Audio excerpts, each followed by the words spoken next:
There is another value type that we haven't discussed yet, the enum type. Luckily, it's fairly simple.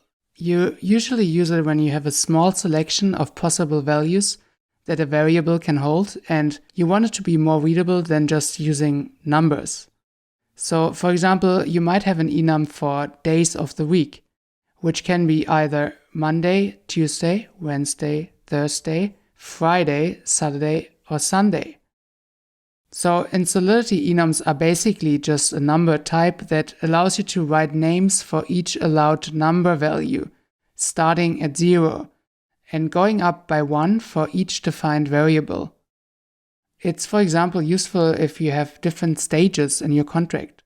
So you might have a contract that first needs to be initialized and then has a start, continue, and end function.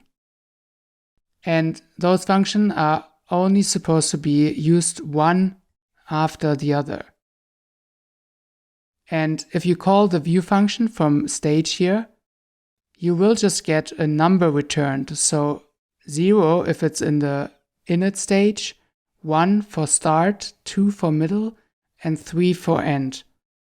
And then in those functions, we just check if the current stage is in fact the expected stage for this function.